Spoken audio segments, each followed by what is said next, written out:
Lalu mengapa 4 orang tersebut harus mendekam di dalam penjara? Apakah tidak ada solusi dari kedua belah pihak atas faktor kemanusiaan? Dan untuk membahasnya lebih lengkap sudah bersama kami bergabung Gubernur Nusa Tenggara Barat Zulkifli Mansyah.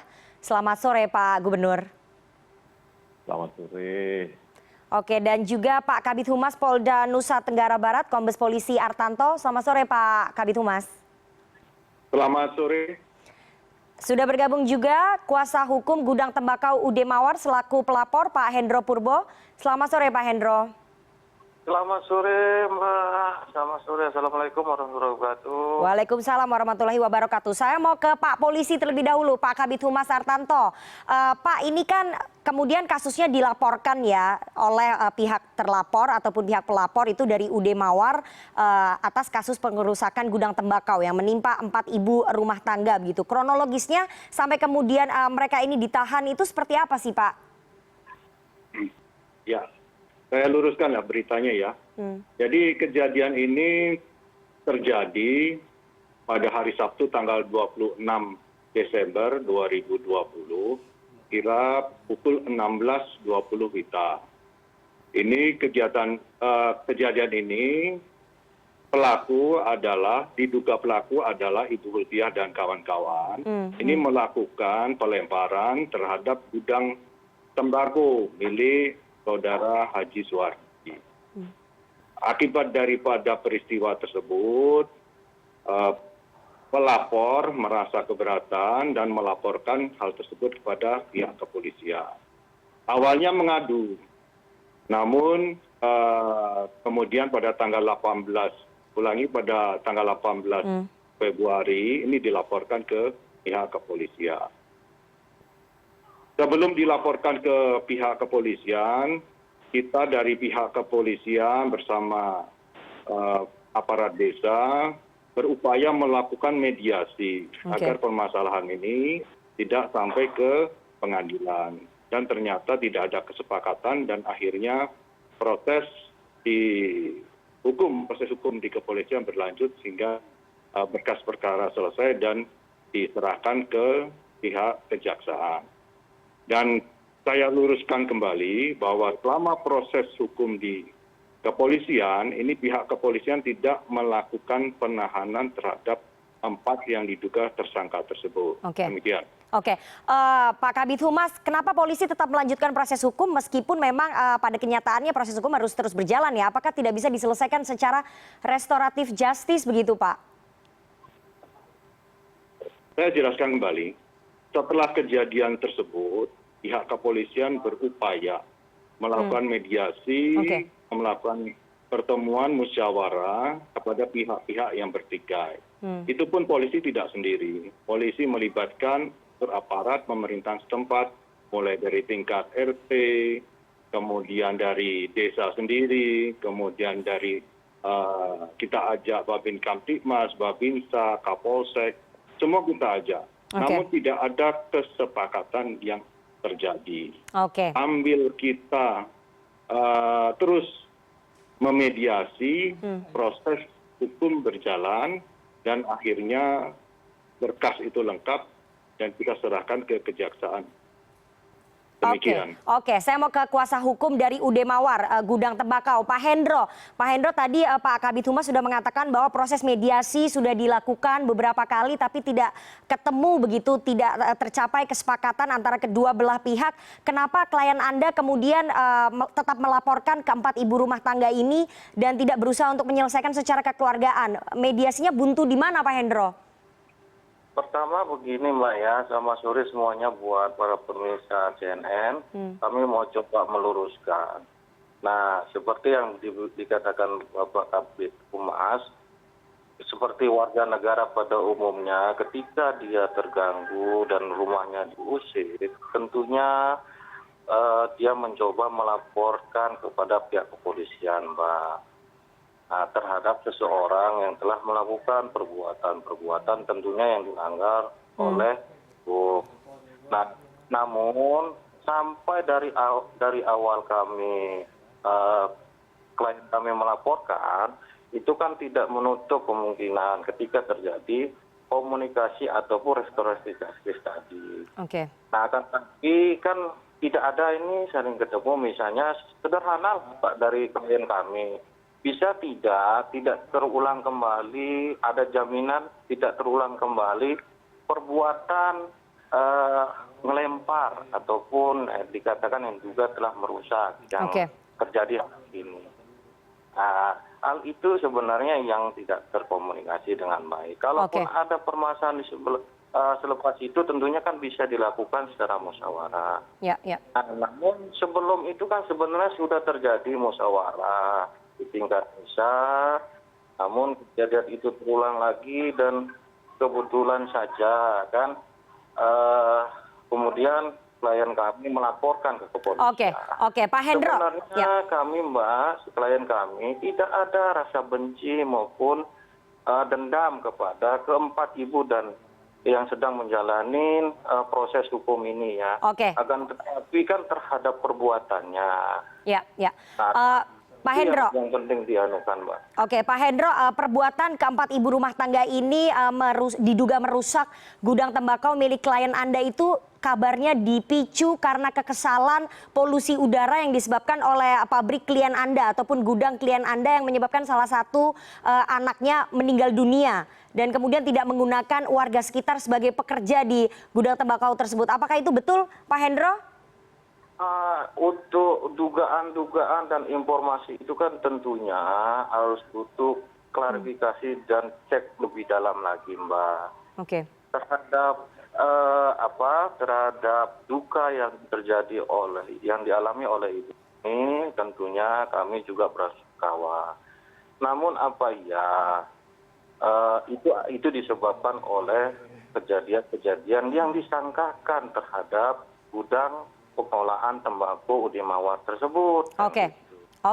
Saya mau ke Pak Gubernur NTB, Pak Zulkifli Mansyah. Pak Zulkifli, saya melihat di Instagram Anda hari ini sudah berusaha untuk mendamaikan kedua belah pihak, begitu ya. Bagaimana sejauh ini proses pendamaian yang dilakukan oleh Pemda kepada kedua belah pihak, Pak Gubernur? Ya, terima kasih, Nak. Memang seperti disampaikan oleh pengacara ya, kita sekarang ini hidup di satu masa kadang-kadang berita juga nggak selalu benar, bahkan banyak hoax juga. Termasuk dalam banyak hal kasus ini. Nah, sehingga ketika kami melihat isunya agak liar di sosial media, kami coba kumpulkan Pak Kapolda, kemudian karena kami betul-betul kompak di NTB ini, Pak Danrem, mewakili TNI, kemudian Pak Kajati, kemudian Pak Sekda, kemudian ada Bupati Lombok Tengah sendiri. Dan memang kadang-kadang kenyataannya itu tidak terlampau seheboh yang ada di media juga. Jadi ada kesalahpahaman, ada miskomunikasi dan timing yang kurang pas. Misalnya pihak kejaksaan waktu itu terpaksa menahan karena ditunggu-tunggu siapa yang mau menandatangani penandatanganan itu nggak kunjung tiba juga. Tapi setelah kami tanya kepada yang bersangkutan, memang karena jarak suaminya itu jadi pekerja bangunan yang cukup jauh sehingga butuh waktu.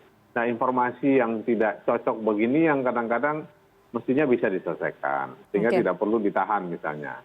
Kemudian yang kedua, ketika sudah tahu pokok masalahnya apa, nah tapi ada aturan bahwa memang penangguhan tidak boleh dikeluarkan oleh pengadilan pada saat hari libur. Jadi harus nunggu hari Senin sekarang. Dan ketika hari Senin sekarang semuanya sudah ngerti apa masalahnya, bisa ditangguhkan dengan mudah. Nah, jadi menurut saya tuh kenapa penting kita bersinergi, bertemu, bekerja sama supaya informasi ini jangan hanya bersumber dari media yang belum tentu benar seluruhnya. Oleh karena itu ketika semua berkumpul, alhamdulillah ada jalan keluar seperti yang dilakukan teman-teman pada hari ini. Misalnya teman kejaksaan yang menahan tersangka itu mungkin tidak akan menahan kalau tahu si ibu ini punya bayi kecil misalnya. Tapi menurut informasi dari teman-teman kejaksaan waktu hari itu mereka tidak bawa anaknya. Dan ketika sudah ditahan gitu karena belum ada yang berani menjamin penangguhan, baru ternyata ada anaknya gitu. Tapi ketika bawa anaknya di penjara kan nggak semua anaknya bisa diakomodir di situ karena ada ketentuan hanya yang di bawah 2 tahun yang bisa. Nah, tapi beritanya 4 ibu ditahan disertai 2 balita. Kayak begini-begini. Oleh karena itu menurut saya ini jadi masukan buat kami betapa pentingnya komunikasi yang baik ya. Forum koordinasi pimpinan daerah di tingkat kabupaten. Kalau Pak Kajarinya berinteraksi hangat dengan Pak Kapolres, kemudian dengan pimpinan yang lain, mudah-mudahan tidak banyak lagi hal seperti ini di masa yang akan datang terjadi. Artinya 4 ibu rumah tangga itu kemudian sudah dijamin untuk bebas sementara sambil menunggu proses persidangan begitu ya Pak Gubernur ya? Ya kalau dari masukan Kepala Pengadilan Tinggi misalnya, kan ada hal-hal sederhana tidak semuanya harus berakhir di pengadilan. Menyita energi, menyita biaya, memakan waktu, tekanan psikologis, dan lain-lain. Bisa selesai secara kekeluargaan, ya selesai. Misalnya pihak industri misalnya. Kami cek di Bupati ternyata ada izin lingkungan yang belum dipenuhi. Tentu saja kalau ada izin yang belum dipenuhi, sangat mungkin terjadi permasalahan sosial dan masyarakat sekitar. Kalau menjamin relasi yang konstruktif dengan masyarakat sekitar, mungkin mempekerjakan orang lokal, kemudian kalau memang ada pencemaran segera dicari cara mengatasinya, mungkin akan lebih baik. Jangan ditunggu ada yang melempar dulu baru ada perubahan. Ya, Pak Gubernur nanti kita akan lanjutkan soal izin lingkungan yang belum memadai. Kita akan kembali lagi sesaat lagi. Ya, tetap bersama kami di CNN Indonesia Newsroom. Lanjutkan perbincangan kita dengan Gubernur Nusa Tenggara Barat Zulkifli Mansyah dan juga kuasa hukum dari pabrik rokok UD Mawar selaku pelapor ada Pak Hendro Purbo. Sebelumnya ada Kabid Humas Polda Nusa Tenggara Barat Kombes Polisi Artanto tapi harus meninggalkan perbincangan kita. Saya akan lanjutkan, saya mau tanya dulu ke Pak Hendro. Pak Hendro, tadi Pak Gubernur sudah meminta agar ini diselesaikan secara kekeluargaan supaya bisa ketemu begitu ya persoalan yang sebenarnya dan ada solusinya tidak merugikan semua pihak. Tapi tadi ada yang menarik yang disampaikan oleh Pak Gubernur bahwa ada izin lingkungan yang ternyata belum dipenuhi oleh klien Anda. Bagaimana jawaban Anda, Pak Hendro? Kalau mengenai izin lingkungan kita akan coba, kita akan cross check. Namun bicara ini kita luruskan, Mbak, bahwa UD Mawar ini bukan pabrik, melainkan gudang pengelolaan, pengemasan. Jadi kalau selama ini yang beredar ini kan seolah-olah ini pabrik rokok, melainkan ini adalah gudang pengemasan tembakau rajang. Nah, kalau masyarakat Lombok mungkin paham, itu kan tembakau yang sudah diopen oleh petani-petani, diambil oleh UD Mawar, yang kemudian dikemas kembali dan diracik, dikemas kembali menjadi sebuah tembakau yang dia dalam kemasan lah, kemasan bungkusan. Nah, tadi kalau bisa live mungkin bisa kita contohin produknya, tapi sayang zoomnya nggak bisa kita masuk ya dari tadi. Bukan pabrik Mbak ya, bukan pabrik, melainkan gudang pengemasan. Biar kita nggak keliru ini. Gudang pengemasan tembakau ini, apakah kemudian izin lingkungannya memang sudah memadai? Dan tidak mencemari lingkungan seperti polusi udara? Sudah dipenuhi oleh, sudah ada Mbak, cuma memang ya nanti tinggal diperiksa saja. Nanti itu Mbak. Mengenai izin, beberapa izin memang selalu dari UD Mawar selalu memenuhi kan gitu. Apa yang menjadi peraturan-peraturan, kewajiban-kewajiban UD Mawar sebagai gudang ya. Sebagai gudang bukan pabrik, baik itu peraturan kabupaten maupun provinsi maupun sampai apa istilahnya itu bea cukai tembakau. Artinya apakah kemudian ke depannya klien Anda akan membatalkan laporan karena kan ini sudah bergulir ya di persidangan. Apakah kemudian akan duduk bersama untuk bicara dari ke hati untuk bisa menyelesaikan persoalan ini secara kekeluargaan dan tidak perlu melanjutkan kasus ini atau seperti apa, Pak Hendro, langkah berikutnya? Oh iya Mbak, sebenarnya sebelum ini viral pun kami menunggu dan terbuka secara besar. Untuk berdamai itu sampai terakhir, kalaupun memang ini sangat mengganggu klien kami, itu siap mengalihkan fungsi ke tempat lain sampai detik itu. Cuma kan tentunya harus bicara secara terbuka, musyawarah, tidak sampai pada cara ya melakukan main hakim sendiri kan itu, main lempar. Karena perlu diketahui Mbak, pada waktu kejadian itu sedang di dalam gudang itu ada sekitar 100 orang pekerja. Nah saat itu merasa terancam karena memang beberapa kali dilempar. Kan Oke, Pak Hendro, artinya nanti di persidangan siap untuk dimediasi oleh majelis hakim atau seperti apa? Atau proses hukum jalan terus? Kalau proses mediasi kami selalu terbuka, Mbak. Nah, kalau mengenai proses hukum tentunya kami serahkan kepada majelis hakim karena ini sudah masuk tahapan pemeriksaan persidangan, Mbak. Oke. Dikatakan misalnya dibebaskan, kami akan terima. Atau sebaliknya, makanya kami akan serahkan kepada majelis hakim dan menghormati upaya hukum yang sedang berlangsung. Oke.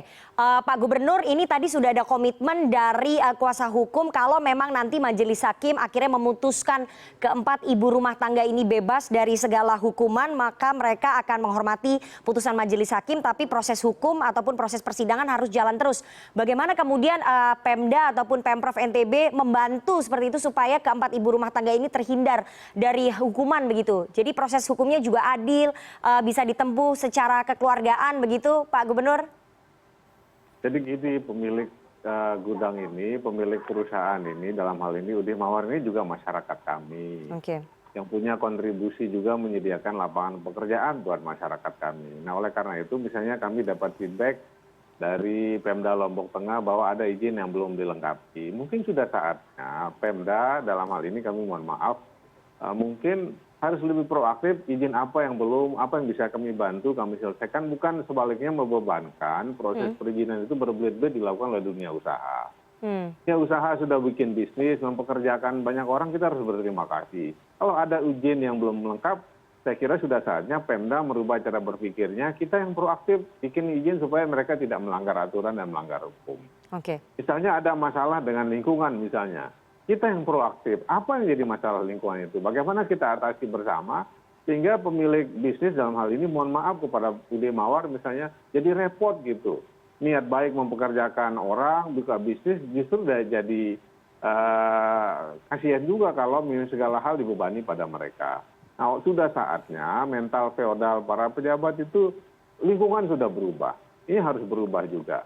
Nah tapi dalam hal ini juga kenapa kami terpaksa turun tangan dari provinsi karena kami melihat ibu-ibu ini secara subjektif tentu saja itu ya jangankan melalui proses hukum, mengurus administrasi penangguhan, kami lihat ya mereka banyak belum paham segala sesuatu, oleh karena itu sudah saatnya kami sebagai pemerintah berada mereka yang selama ini tidak tahu harus mengapain.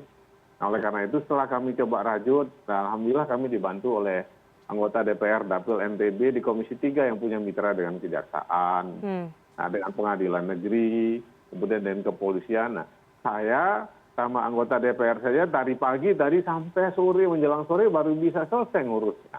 Nah, ini gubernur, mantan anggota DPR, gitu, kemudian dengan anggota DPR Komisi 3 cukup kesulitan berkomunikasi dalam lingkungan yang sederhana, apalagi ibu-ibu ini. Nah oleh karena itu kami mengatakan ya aparat penegak hukum menegakkan aturan main, menegakkan hukum satu hal. Tapi bagaimana mengedukasi, membina, apalagi dengan visi Pak Kapolri yang baru, Pak Jaksa Agung yang baru, pimpinan Mahkamah Agung yang baru itu betul-betul melihat ingin mengajak masyarakat yang masih belum tercerahkan untuk disosialisasikan sehingga jangan ketidaktahuan, kelemahan dijadikan sasaran. Nah, oleh karena itu ini pelajaran penting buat kami ya. Karena ternyata setelah kami berkomunikasi, banyak sekali yang lemah-lemah ini, yang seperti ini banyak terjadi. Ini baru saja satu yang viral. Tapi dalam kenyataannya misalnya di Lombok Timur misalnya, ada masyarakat yang hampir sama kasusnya. Tercemarkan daerahnya, tapi ya nggak selesai-selesai karena merasa ada backup oknum aparat misalnya. Pak Gubernur, terakhir bahwa Anda sebagai perwakilan dari Pemprov NTB akan menjamin dan juga membantu supaya keempat ibu rumah tangga ini mendapatkan proses peradilan yang adil begitu ya, proses persidangan yang adil dan kemudian bisa tercapai titik temu antara kliennya Pak Hendro tadi, antara pemilik UD Mawar dengan keempat ibu rumah tangga ini, sehingga kemudian ke depannya tidak ada kejadian-kejadian seperti ini lagi, begitu Pak? Saya kira bukan hanya semangat datang dari kami. Setelah kami berkomunikasi, itu datang dari pengadilan negeri, itu datang dari kejaksaan negeri, itu datang dari kepolisian Kapolresnya sendiri, datang dari semua pihak. Nah, cuman koordinasi dan komunikasi aja sehingga ada jembatan pengertian yang tidak dibangun dengan bagus karena persoalan waktu, kesibukan, dan lain-lain. Saya yakin ya, kalau forum koordinasi pimpinan daerahnya sering ketemu, sering berinteraksi di tingkat kabupaten, saya kira banyak hal-hal sederhana ini tidak perlu menjadi besar seperti yang ada saat ini. Oke, kita harapkan nanti proses persidangannya bisa adil dan juga memberikan yang terbaik begitu ya bagi kedua belah pihak, dan juga mediasi bisa berlangsung antara keempat ibu rumah tangga itu dan juga kliennya Pak Hendro Purbo. Nanti kita akan kawal bersama proses persidangannya. Kapan hasil putusannya Pak Hendro? Ya, Ibu. Kapan hasilnya, Pak? Semoga bisa terbaik buat keempat ibu rumah tangga ini kan. Oke. Nanti kita tunggu bagaimana komitmen semua stakeholders, semua pihak atas proses persidangan yang akan berlangsung kepada keempat ibu rumah tangga di Lombok Tengah ini. Terima kasih sekali Gubernur NTB Pak Zulkifli Mansyah dan juga Pak Hendro Purbo, kuasa hukum dari pemilik UD Mawar, atas waktunya kepada CNN Indonesia Newsroom sore hari ini.